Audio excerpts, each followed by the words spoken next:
Liquid Academy dengan Gatot Kaca sebagai roamer menjadi salah satu pilihan hero yang tidak umum untuk keluar, namun siapa tahu bisa menjadi sebuah trendsetter untuk di MDL minggu ini. Namun ini dia untuk match pertama, game pertama, tim Liquid Academy melawan Yasbi Esports. Let's see into the land of dawn.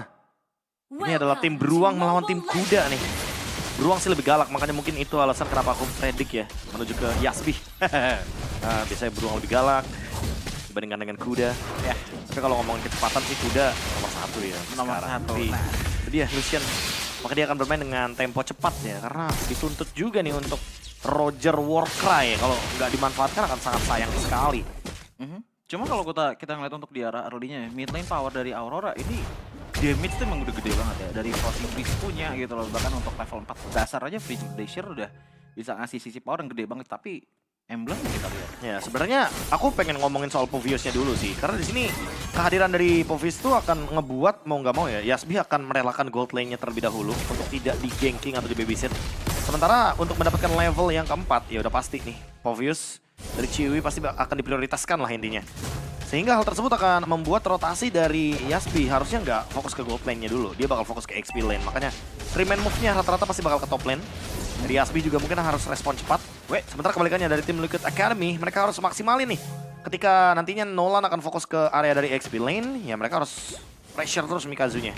Iya, dan ngeliat dari segi historinya Yasbi Esports ini memiliki hero-hero yang bisa dibilang cukup baik lah untuk dari win rate-nya ya. Karena dari Joey 3 kali menang, dari Grok lumayan 1 kali menang lah. Walaupun ya bisa dibilang sisanya agak netral. Tapi pergerakan untuk di arah bottom lane, Mikazu tadi sudah menggunakan Purify. Dan dari tim Liquid Academy untuk history hero-nya debut pick ternyata ada di 3 player yang berbeda. Roger, Zas, dan juga Gatot Kaca. Iya. Ini ngomongin Zask. Ya, lagi-lagi sih ini hero yang emang lagi powerful banget di area mid lane, tapi masih belum bisa dimaksimalkan, apalagi untuk ngomongin soal clear wave minion. Dan Povius itu dia, telat level 4, dia udah pasti turtle-nya bakal di setup duluan sama tim Liquid Academy, memudahkan King Gugun untuk mendapatkan Retribution Battle. Ya, ini bisa dibilang cukup di zoning out oleh teman-teman dari tim Liquid Academy, apalagi dengan adanya satu invade jungle yang dilakukan oleh King Gugun tadi, ngebuat dia sedikit lebih tinggi levelnya, walaupun nggak terlalu jauh ya, cuman pas dapetin turtle-nya ya udah mulai ada level difference dengan 1 level. Gak lama bisa dikejar juga oleh Rain, cuman pergerakan di arah mid lane dari Kyo ini sampai ke mid lane. Jarang-jarang sih sebenarnya kalau untuk DMBL aku ngeliat ada rotasi Magma sampai nge-clear juga di arah mid lane. Ini kayaknya emang sengaja sih, Kyo-nya mau dikasih level dan juga gold yang lebih cepat. Richie kan level 4 aja udah cukup buat teamfight gitu loh. Nanti ujung-ujungnya dia cuma butuh glowing one, juga Divine Glaive, baru nanti bisa melanjutkan teamfight panjangnya. Sementara untuk Cloud, udah pasti sebentar dulu, ada Walsha yang maju ke depan sana dan langsung di combo lagi dengan adanya Rain dengan Fracture, namun ternyata Key yang terlebih dahulu menjadi korban first blood karena persiapan dari tim Liquid Academy tadi lebih diuntungkan karena masuk ke teritorial mereka, bukan dari Yasbi. Pertanyaannya adalah padahal tadi Key itu udah ngeliat kan ada Richie di belakangnya. Dia masih mau ngegas loh tapi masih duet. Mikazu di bawah dengan 1 baris tersisa di bom tipis-tipis dengan BMI. Depan belakang serba salah, langsung aja ngebukain trofi, mencoba untuk ngejaga minion terlebih dahulu dan ternyata King Gugun salah predik karena dia mencoba untuk maju ke belakang dan menunggu teleportasi, namun ternyata malah bertemu dengan bebatuan. Oke, Windtalker sebagai first item, tapi King Gugun gak mendapatkan apapun dan retributionnya kecepatan kayaknya tadi. Karena Richie juga udah gak punya dominator setup tadi yang merugikan banget loh buat Yasbi menurutku, karena lagi-lagi sebenarnya Key itu udah ngeliat bahwa memang ada Nightmare Spawn, ada Richie di belakangnya, tapi masih digas dan kita tahu sendiri Gatot Kaca ya. Lucian Kitty punya sedikit efek imun, gak bisa ditarget ketika dia Avatar of Guardian, dan ketika kena 2 pemain sekaligus itu bakal jadi fight back yang bagus banget buat tim Liquid Academy. 1400 gold lead. Apalagi belum ada jawaban atas revitalize-nya nih dari Lucian Kitty. Mereka harus secepat mungkin selesaikan Glowing One terutama untuk Joy. Iya, mungkin di Joy dulu yang akan menuju ke arah live band ya. Sementara lanjut sama Ki, cuman balik lagi roamer. Mungkin agak susah untuk dari segi itemization ya. Sementara Glowing One udah jatuh ke tangan dari Richie. Tapi Ki mencoba untuk jaga di belakang terlebih dahulu. Super Gens ngepok tipis-tipis, 1 baris tersisa, ngebuat akhirnya potensi untuk Turtle. Khususnya di sisi besar. Terus kita tinggal di Joy sendirian saja dan lihat bagaimana tim Liquid Academy. 5 langsung berlima di arah turtle-nya, ngejaga semua player tapi terangkat ke arah 2 orang ini. Frampus untuk dibuka, tapi ternyata Magic Glacier yang tidak connect akhirnya ngebuat BMI pun bisa masuk ke belakang. Ki memberikan 1 poin kill. Ternyata death-nya yang diterima oleh Ki, tapi double kill oleh King Gugun yang akhirnya ngebuat array potential dari game Liquid Academy makin drastis, makin masif lagi dibandingkan dengan Dikejar. Yasbi Esports. Namun ternyata triple kill nggak cuma sampai situ aja. King Gugun sangat-sangat kenyang untuk early power, bahkan ini belum menit kelima. Wah, ini udah bener-bener snowballing banget. 3 point kill di awal game. King Gugun bener-bener kayak dapetin momentumnya banget. Lycan Punch terakhir membuat dia makin memiliki keuntungan yang masif. 3 kill, 600 gold. Ki juga tumbang tadi. Dia nggak ready dengan flicker, dia nggak ready dengan teamfight wall charge. Joy yang buka. Dan Joy itu kayak open position juga gitu loh, di tengah-tengah dari pit turtle-nya. Iya. Ketika dia udah gak punya Pride of Ice lagi, itu udah pasti bakal hilang seketika. Dan ketika duo mid lane-nya hilang dari Yasby, otomatis teman-teman dari tim Liquid Academy langsung unggul 3.700 gold. Ini juga akan mempermudah bagaimana pergerakan dari Kyo untuk langsung ke belakang Mikazuku. Nggak kena, masih tapi terkena down. Tadi kalau kita ngeliat dari Mikazue masih ada Purify dan bahkan Lucian QT menerima beberapa damage yang lumayan fatal. Satu manis finish telah menghilang, namun balik lagi untuk membahas turtle-nya dari Bang KB. Ya, turtle-nya tadi aku lebih penasaran sama gerakan Mikazu sih. Dia kenapa standby di bawah ya? Dia belum ada item. Dia kalah lane sama Cloud-nya juga. Cloud-nya farming 2 lane, dia cuma farming 1 lane. Kenapa dia nggak recall untuk farming di top lane gitu loh? Padahal tadi di top lane nggak ada orang sama sekali. Safe banget tadi di top lane. Sebagai Nathan yang kalah laning tentunya sama Cloud, menurutku keputusan yang paling tepat adalah biarkan dia farming di bagian top lane juga untuk bisa mendapatkan setidaknya platingan gold dan juga pertukaran atas kerugian yang terjadi. Permainan untuk berlima langsung lanjut terjadi lagi wild charge ke depan sana, namun tidak terlalu banyak target yang dikenakan. Tapi seenggaknya buying time untuk teman-teman dari tim Liquid Academy mengambil bottom lane turret. Ini malah rugi ya buat tim Liquid Academy. Mereka melepaskan satu turret yang penting. Tapi setidaknya ini ngebuka potensi untuk teamfight di bagian top lane karena outer turret di bagian top lane udah pecah duluan. Kyo show di bottom lane. Sementara ini dia Nathan dari Mikazu, dia nggak bermain di lane jauh. Dia maunya ikut teamfight aja gitu loh.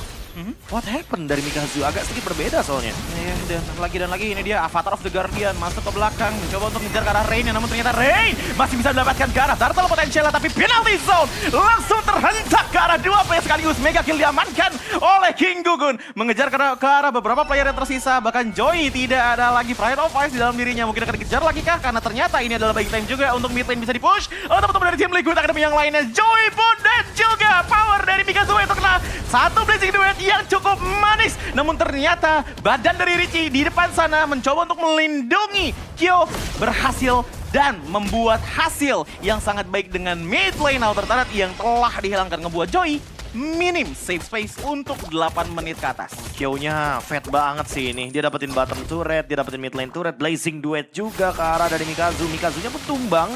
Jadi nggak dapetin keuntungan yang bener-bener sepadan gitu loh. Makanya tadi aku penasaran kenapa rotasi dari Mikazunya menuju ke top lane. Padahal di bottom lane dia bisa 1v1 sama Cloud-nya dan gak ada masalah gitu loh untuk 1v1 sama Cloud juga di early game seperti ini. Sekalipun Cloud-nya dive in, dia bakal punya item yang lebih cepat. Dan sekarang karena Starlium side-nya baru selesai ketika dia tadi baru tumbang, menurutku rugi Kyo bakal dengan mudah untuk mendapatkan item ketiganya Golden Staff. Setelah Golden Staff dia bisa langsung menuju ke Magic Blade dan juga Rose Gold Meteor. Item terakhirnya mungkin bisa macam-macam, bisa Malavik, yang penting selamat dia udah punya 1 buah Magic Blade. Udah aman banget ya dari serangan Magicnya. Ya, dan sebenarnya ngeliat dari tim Liquid Academy ya, mereka tuh mainnya bener-bener ada konsep yang dibawakan dari awal sampai sekarang tuh nggak pernah pecah, yaitu dengan rotasi berlima. Bahkan turtle kedua tadi kalau nggak salah kan itu ngambilnya rotasi berlima juga gitu loh. Yang ngebuat tim Liquid itu bener-bener ngencengin ke arah yang balik lagi meta family yang mereka punya. Ya tapi lagi-lagi karena mereka berlima sebenarnya ada 1 lane dong yang kosong, berarti 2 bahkan lane yang kosong, apalagi ketika ada di teamfight turtle. Dari tadi yang aku lihat ya Mikazu, turtle di bawah dia maunya farming di bawah. Turtle di atas dia juga maunya farming di atas gitu loh, mau farming hero. Sementara Nathan itu bukan tipikal hero yang di early game punya damage masif. Beda sama Cloud yang bahkan modal 2 item, modal di Hunter Sword. Dia udah bisa join teamfight gitu loh. Ada kemungkinan mau bantu nyari assist mungkin? Enggak mungkin sih. Nggak bisa ya? Nggak bisa di sini posisinya. Lihat Teris lah, Garut Kaca, bahkan Roger. Ini bukan tipikal-tipikal hero yang bisa untuk di pick off gitu loh. Sekalipun mau mengincar ke arah mid lanernya Richie, dia Zask. Dia tinggal panggil Dominatornya, dia tinggal upgrade gitu dengan Enhance untuk naik Merrick spawnnya. Tiba-tiba keluar kan untuk enhance-nya, selesai itu. Oh, Richie bakal bersembunyi tapi Rain masih aman sih. Nggak bisa aman tipis-tipis karena udah dikejar dengan Avatar of the Guardian. Namun ternyata energinya itu masih ada. hanyalah sebuah jepitan yang dilakukan dengan adanya Super Kids juga Richie. Namun tidak terdetek bahwa Nolan masih berada di atas sana, ngebuat akhirnya top lane mungkin akan bisa dipush juga oleh teman-teman dari tim Liquid Academy. Ya, Lord di bottom lane harusnya bakal dijadikan fokus utama ya. Formasi 4-1 bisa juga mereka jalankan karena Nathan ini clear powernya luar biasa cepat. Dan sekarang War Axe dari Super Gans, dia bakal lebih punya convert ya atas damage yang dia berikan, terutama dari Naughty Zone juga. Baru bisa bertahan hidup. Nanti next mungkin akan memiliki Quintus dan ditambah lagi dengan adanya Winter Crown, makin lebih survive lagi juga di depan. Sengaja ada spell flame power yang udah benar gede banget dari tim Liquid Academy, begitu juga dengan Lucian QT, apalagi dengan adanya Revitalize. Namun ini dia inisiasi yang dilakukan untuk di arah bottom lane, di mana Lord sudah mulai masuk, passive turret pun sudah menyala, tapi tidak bisa dilanjuti dengan adanya Grok yang menjaga di arah depan sana dengan ada Guardian Barrier. Membuat tim Liquid Academy sekarang masih punya leading gold di angka 7.000 gold. Namun ini dia inisiasi yang dilakukan ke arah depan sana. Ciwi menjadi korban pertamanya kah karena Dominus Descent. Maju ke depan sana, Lord tidak ada tapi masih bisa mendapatkan satu bottom lane turret yang diambil langsung oleh tim Liquid Academy. Nolan pun nggak ke-detect dan ternyata ke-detectnya ada di arah mid lane. Cuman ini menjadi salah satu quirk yang dia punya, yaitu gampang untuk menghilang. Ya, ini harus bisa dimaksimalin nih gauge-nya kan. Ya, karena gauge di level segini harusnya cooldown-nya udah 0,8 bahkan kan, yang 1 detik. Jadi itu adalah satu-satunya cara untuk dia bisa mundur ke belakang, dan memang kalau kita lihat dari gold-nya terlalu jomplang sih. Lihat bagaimana gold dari Kyo udah 8.000. Sementara Mikazu dia stay di 6.000 dan bahkan untuk farming sekarang bakal susah karena freeze terjadi. Dari 3 lane yang berbeda, freeze lane ini akan membuat nantinya Yasbih makin lebih kesulitan untuk bisa mendapatkan farming.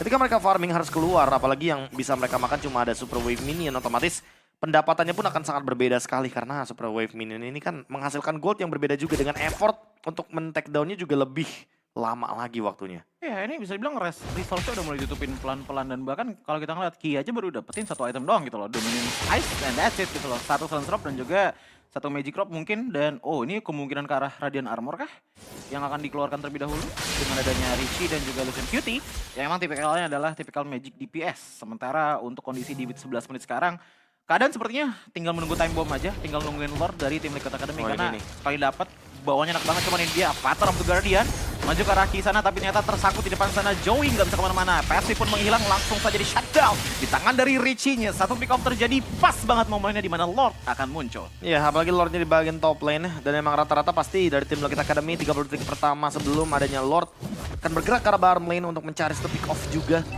Akan menjadi free Lord seharusnya King Gugun dan kawan-kawan dari tim Liquid Academy. Mikazu memang selesai dengan Holy Crystal, tapi masih belum ada jawaban atas Blazing Duetnya.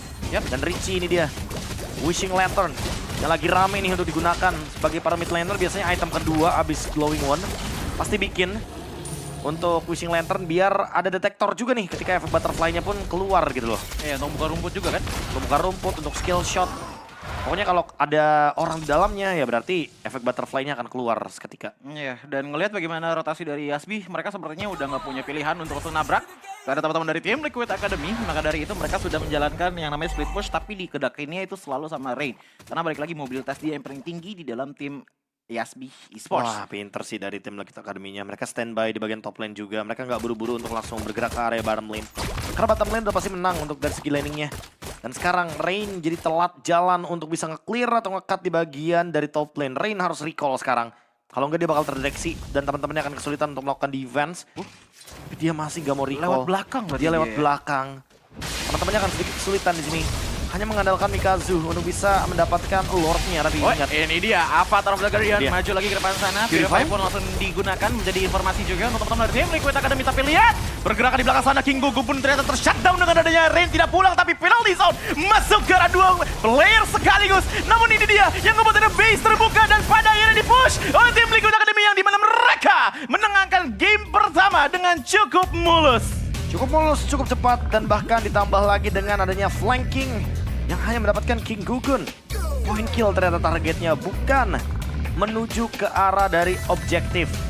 Yang padahal kalau dari kita lihat, mereka butuh banget untuk nge-cut minionnya. Mereka nggak bisa handle untuk 3 lane pushnya. Dan Liquid Academy terlalu strong untuk di game yang pertama dan membuat game ini jadi 1-0. Cuman emang dari draftnya nggak sih dari awal gitu loh, dengan setup dan juga pre-played draft yang dibawakan oleh tim Liquid Academy yang menuju banget nih dan kelihatan banget nih emang pengen ke arah early potensialnya. Kelihatan dengan adanya Gatot Kaca, dengan ya kasarnya dia bisa loncat sejauh apapun paling minimnya. Kalaupun emang nggak kenain sisi ke arah lawan, itu bisa ngamanin zona. Otomatis menurutku ya ini lebih objektifnya ke arah turtle. Safe space untuk turtle-nya, ditambah lagi dengan adanya Roger, ditambah lagi dengan adanya Zaz gitu loh, yang otomatis tim Liquid Academy ditambah dengan adanya domino effect di mana triple kill di 5 menit awal. oleh King Gokun. Iya, banyak Itu yang sih. membuat akhirnya fondasinya tuh udah bener-bener enak banget untuk tim Liquid menang dari awal. gitu. Developingnya banyak sih alasannya sih. Salah satunya adalah tadi sih pas kita ngomongin soal bagaimana triple kill Yap. mungkin di awal. Terus Mikazunya juga yang bermain rotasinya menurutku agak-agak sedikit flop di sini. Terlihat dari yang awalnya mungkin gerakannya harusnya dia nggak bareng sama Turtle. Kayak let's say mungkin kalau kita